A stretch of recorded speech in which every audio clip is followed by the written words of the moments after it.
Hey everyone, hope you're doing well. I'm just here hiking along the trail going down from pretty high elevation up here, 1,000-foot gain almost. But I want to share with you, how do you strengthen your feet and calf muscles for your hikes and to prevent foot pain or ankle pain.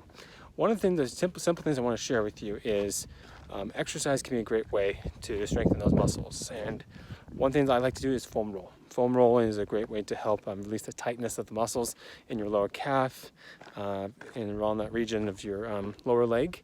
Also, making sure that, having a proper flexibility program. So what I like to do is first is foam roll. Second is I like to do what's called active isolating stretching. So like traditional stretching is where you kind of just hold for a 30-second hold, rather than just doing a regular calf stretch when you're just holding it. You place your hands against the wall and you have your leg extended back. Try to hold that for a position for about 3-second hold, and then just kind of relax and then going back to that. Or you can do in a push-up position and putting one foot on top of the back of the heel and pressing that foot down to the ground, holding that for about 3-second hold, and repeat.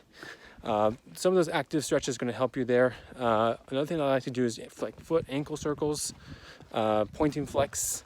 Again, clockwise, counterclockwise are good ways to do that. And then also calf raises are a really good way to strengthen. Doing single leg calf raise with body weight, a dumbbell or a kettlebell can be a great way to strengthen those there. And then also if you're trying to rehab or just strengthen the foot, small muscles in your foot, you can do what's called marbles or towel scrunches. So marbles, grabbing some marbles and just picking them up with your toes, putting them into a little cup, or doing the towel exercise where you're just kind of scrunching your towel, bringing it towards you.